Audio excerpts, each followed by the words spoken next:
friends, president Donald Trump is back to White House. पूरी दुनिया की मीडिया ने इसे एक दहशत के रूप में लिया। लगता है कि ये ट्रंप नहीं कोई गब्बर सिंह आ गए हो व्हाइट हाउस में। अगर वे कहते हैं कि पूरी दुनिया में मनमानी करेंगे वो, इसके आधार भी है, कारण भी है। पहली बात तो ये कि लगता है कि पहली बार इतिहास में अमेरिका एक एक्सपेंशनिस्ट या टेरिटोरियल एक्सटेंशन के रूप में देखा जाता है। एक विस्तारवादी अमेरिका पहले नहीं था, पहली बार हो रहा है। का कारण क्या है? देखिए, पहली बात तो ये पनामा कनाल, उनका कहना है कि पनामा कनाल जो है वो अब अमेरिका अपने हाथ में वापस ले लेगा। ये सही है कि 1914 में अमेरिका ने इसे बनाया था और 1999 तक अमेरिका का इस पर कंट्रोल था। उसके बाद एक एग्रीमेंट करके पनामा को दे दिया और पनामा चला रहा था। अब प्रेसिडेंट ट्रंप का कहना है कि ये एग्रीमेंट का वायलेशन कर रहे हैं। वहाँ पर चाइना और रशिया का कंट्रोल बढ़ता जा रहा है। ये जो है पनामा कनाल पूरी दुनिया के व्यापार के लिए बहुत ही महत्वपूर्ण है, क्योंकि ये अटलांटिक और पैसिफिक दो बड़े महासमुद्र को, महासागर को जोड़ता है। Is a vital link between Atlantic and Pacific.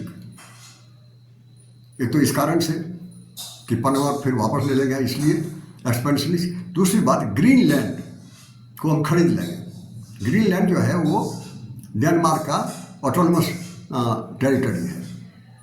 इसका प्रयास पहले भी कर चुका है अमेरिका, कोशिश कर चुका है इसको खरीदने का 1867 में, 1946 में, और अभी ट्रंप ने भी किया था। ये 2019 में नहीं खरीद पाए, असफल हुए थे। अभी फिर चाहते हैं लेना। ऐसा क्यों चाहते हैं लेना? वो इसलिए कि बड़ा ही महत्वपूर्ण है ये यहाँ का जो है सी रूट और चाहे एयर रूट, दोनों स्ट्रेटेजिकली बहुत सिग्निफिकेंट है, रणनीति के हिसाब से बड़ा ही महत्वपूर्ण है, इसलिए लेना चाहते हैं। दूसरी बात, यहाँ पर बेहिसाब मेटल है समुद्र के नीचे और मिनरल है। कुछ ऐसे मिनरल है जिसके कहा जाता है कि रेयर अर्थ मिनरल। इस सारे मिनरल पर चाइना का आधिपत्य रहा है, मोनोपोली रहा है। ये इस कारण से लेना चाहते हैं। जो भी हो, एक्सटेंशन ऑफ टेरिटरी तो हुआ। तीसरी बात, कनाडा को चाहते हैं कि एक स्टेट के रूप में हम बना लें। अब कनाडा बहुत बड़ा देश है, अमेरिका से भी बड़ा। अगर वहाँ की टेरिटरी को देखिएगा, वहाँ के साइज को देखिएगा, दुनिया का दूसरा सबसे बड़ा देश कोई है तो कनाडा है। उसको ये मिलाना चाहते हैं। कैसे मिला लेंगे इतने बड़े देश को ये?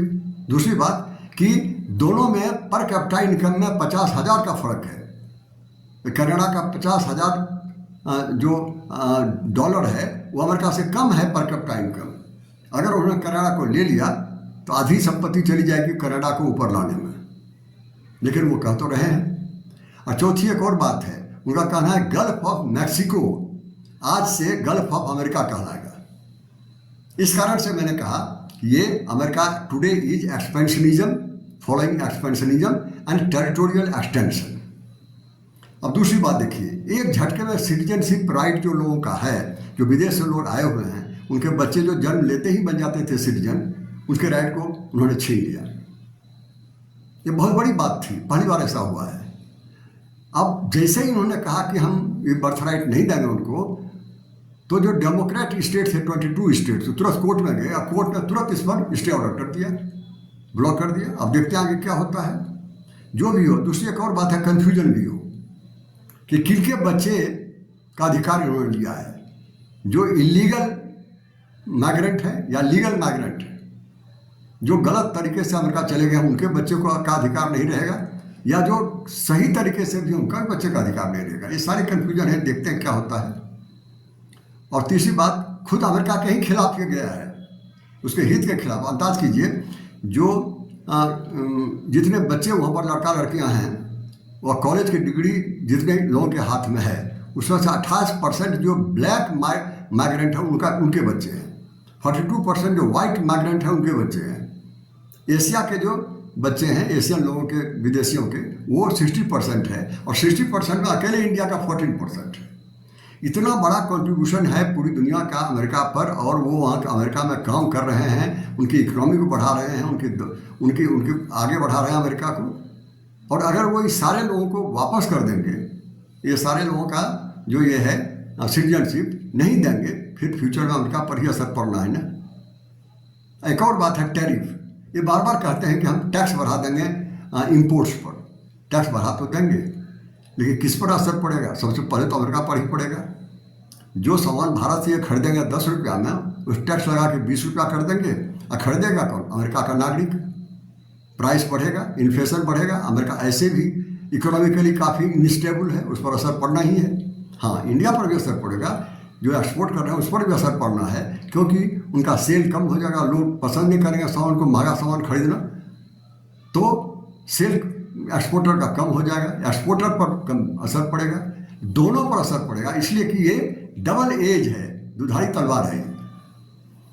अब ये सारी बात है तो उसमें कहते हैं कि 25% टैरिफ हम मैक्सिको पर लगा देंगे। अब मैक्सिको के साथ व्यापार कितना है? $800 बिलियन। सबसे बड़े व्यापारिक देश अगर कहे अमेरिका के साथ व्यापार करने वाला वो मैक्सिको है। उसमें से ये जो इंपोर्ट कर रहा है $774 बिलियन का, एक्सपोर्ट थोड़ा सा कर रहा है, ये $352, $325 का कर रहा है।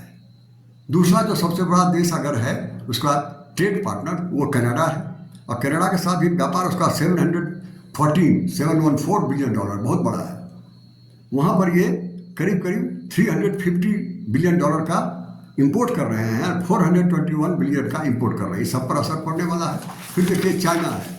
चाइना तीसरा सबसे बड़ा ग्लोबल पर ये ट्रेड पार्टनर है अमेरिका का। वो $600 बिलियन का व्यापार है, और अमेरिका खरीद रहा है चाइना से 448 इंपोर्ट कर रहा है $448 बिलियन, और अमेरिका वहाँ से एक्सपोर्ट कर रहा है सिर्फ $148 बिलियन। इंडिया के साथ 118 बिलियन का व्यापार है। उसमें से $78 बिलियन वो इंडिया वहाँ से सामान ला रहा है चाइना से, और सिर्फ $42 बिलियन का सामान इंडिया को दे रहा है। ये सारी बातें हुई है। तो ये $25 बिलियन का इस सब देशों को मिला के अकेले व्यापार हो रहा है। इस पर ये अगर ये टैक्स लगा देंगे तो किस पर असर पड़ेगा? अमेरिका भी नहीं बच पाएंगे। और दूसरी एक और बात है कि ये जो भी हो, ये स्टेप पहले टर्म में भी उन्होंने किया था, फायदा नहीं हुआ था, क्योंकि जिस देश पर ये टैरिफ लगाएंगे वो देश भी इन पर लगा देगा। एक और है माइग्रेंट। कहते हैं जो गलत तरीके से लोग, इलीगल लोग वहाँ पहुँच गए हैं, तो वे लोग बहुत बड़ी संख्या में हैं। अब अंदाज कीजिए कि इलीगल लोगों को वापस करने का जो इन्होंने एग्जीक्यूटिव ऑर्डर दिया है, बड़ा ही पॉपुलर है, सराहनीय है। 20 तारीख को उन्होंने ओथ लिया, और 22 तारीख को वहाँ की कांग्रेस ने इसको बिल पास करके कानून बना दिया। और वोट देने वाले सिर्फ उसमें रिपब्लिकन के नहीं, ये डेमोक्रेट के भी 46 मेंबर ने वोट दे दिया। क्रॉस वोटिंग हो गई।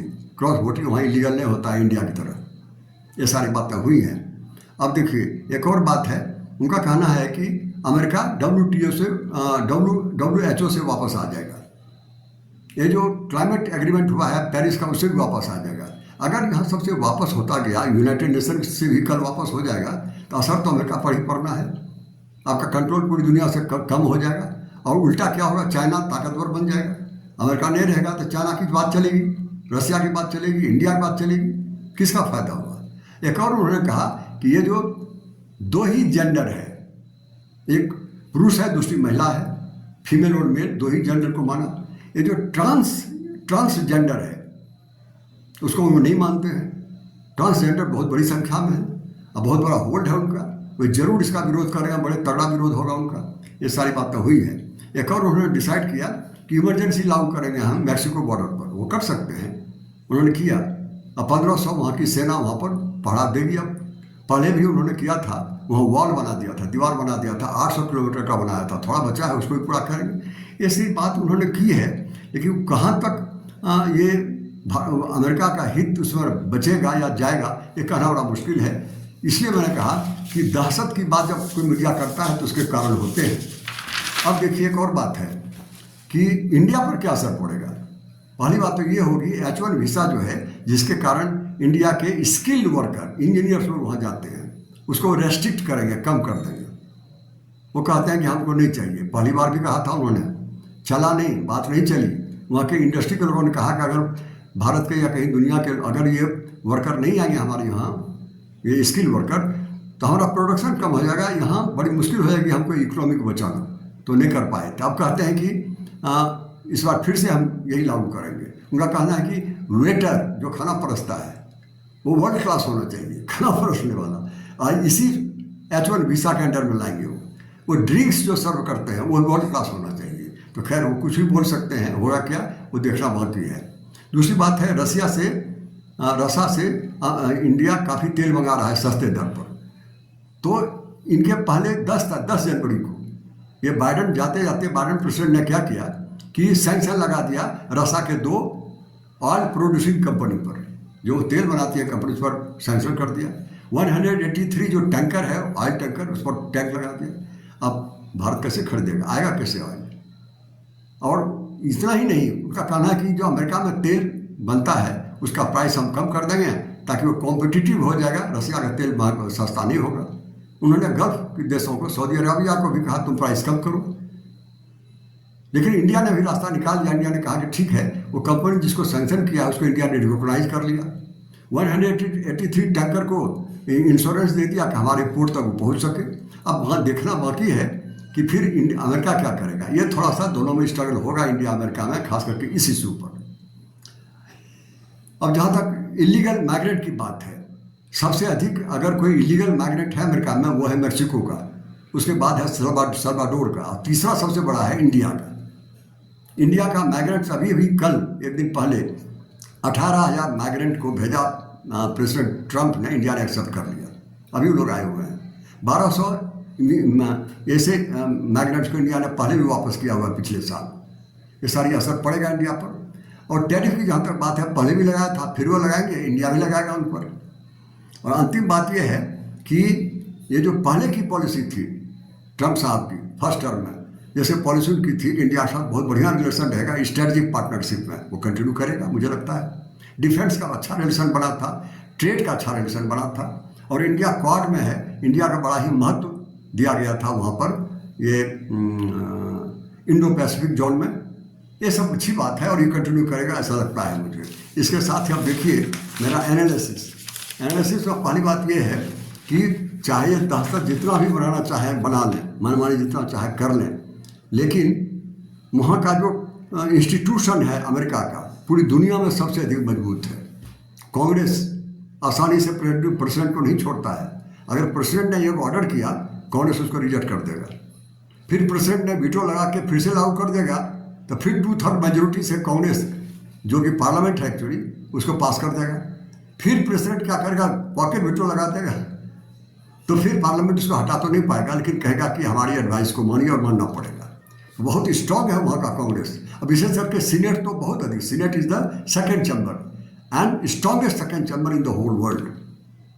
उनका 2 कारण से बहुत बड़ा पावर है उसके हाथ में। एक तो ये कि प्रेसिडेंट को मान लीजिए कि इलेक्शन कमीशन ने डिक्लेयर कर दिया कि Trump would be the president, लेकिन अप्रूवल दिया है उनको प्रेसिडेंटशिप का सीनेट ने। जितने भी मंत्री उन्होंने बनाया है वो सारे मंत्री का अप्रूवल सीनेट ने दिया है। तो सीनेट टांग खींच सकता है प्रेसिडेंट का कभी भी। और फिर 4 ही साल के लिए है ना प्रेसिडेंट, 4 साल के बाद तो जनता के हाथ में हटा देंगे। इंडिया के प्राइम मिनिस्टर 5 साल तक रह सकते हैं, प्रेसिडेंट बहुत 4 ही साल तक रह सकते हैं। और बीच में अगर गड़बड़ करेंगे तो कांग्रेस उनको इम्पीच कर देगा, महाभियोग लगा के हटा देगा। तो वहाँ का इंस्टीट्यूशन बड़ा ही तगड़ा है। दूसरी एक और बात है, ये जो स्टेट है, केंद्र और राज्य सरकार में बराबरी का अधिकार है, भारत की तरह नहीं है कमजोर। स्टेट का अपना एक जुडिशरी है, स्टेट का अपना कॉन्स्टिट्यूशन है, स्टेट का अपना सिटीजनशिप है। तो स्टेट का institution is a very very strong one in America, in the strongest one in the whole world. और दूसरी बात कहा जाता है मोदी को नहीं बुलाया, तो मोदी नहीं गए, क्या फर्क पड़ता है। इंटरनेशनल रिलेशनशिप में ये नेता का असर कुछ नहीं होता है, लीडरशिप का कोई इम्पैक्ट नहीं है। चाइना के प्रेसिडेंट को बुलाया, वो गए नहीं, तो क्या फर्क पड़ा। चाइना के साथ जो रिश्ता रहेगा, 2 राष्ट्र के हित का जो हित होगा उसका रिलेशन चलेगा। इसलिए इंटरनेशनल रिलेशनशिप में नेशन का रिलेशन होता है, 2 लीडरशिप का नहीं होता है। मोदी नहीं गए तो ये कमज़ोर नहीं पड़ गया भारत, और जाते तो मजबूत होता है, ये भी सच नहीं है। और ब्रिक्स जो देश है जिसमें कि 10 मेंबर हो गए, पहले 5 ही थे, वो ब्रिक्स के देशों को कहा है कि हम 100% टैरिफ लगा देंगे आपके ऊपर, क्योंकि आप डॉलर को ख़त्म करना चाहते हैं। ये जो ब्रिक्स जो है वो बहुत बड़ी चुनौती है अमेरिका के लिए। अब देखना है कि ये किस तरह से ब्रिक्स के साथ बचाएंगे ब्रिक्स के खिलाफ, कैसे अपने को बचाएंगे वो। तीसरी एक और बात है, उन्होंने कहा है मेक अमेरिका ग्रेट अगेन। अब मेक अमेरिका ग्रेट अगेन का क्या मतलब होता है? क्या अमेरिका अब तक ग्रेट नहीं था? क्या सुपर पावर तो था? क्या ये नई बात क्या करेंगे? फिर कहते हैं वो अमेरिका फर्स्ट। अरे डोनाल्ड ट्रंप के लिए अमेरिका फर्स्ट हो सकता है, मोदी के लिए इंडिया फर्स्ट है, शी जिनपिंग के लिए चाइना फर्स्ट है, तो हर प्राइम मिनिस्टर प्रेसिडेंट को अपना देश ही फर्स्ट होता है। ये सारी बात कहने के लिए है। और अंत में इंडिया पर असर पड़ने वाला नहीं है, चाहे वो लाख कोशिश करें। इंडिया नॉन अलाइंड है, आगे भी रहेगा। रशिया के साथ रिलेशन वो तोड़ नहीं पाएंगे। रशिया के साथ हित जुड़ा हुआ है। रशिया अपने हित, अमेरिका, इंडिया अपने हित को देखेगा जैसे अमेरिका अपने हित को देखता है। इन्हीं बातों के साथ मैं अपनी बात समाप्त करता हूँ। Thank you each and every one of you.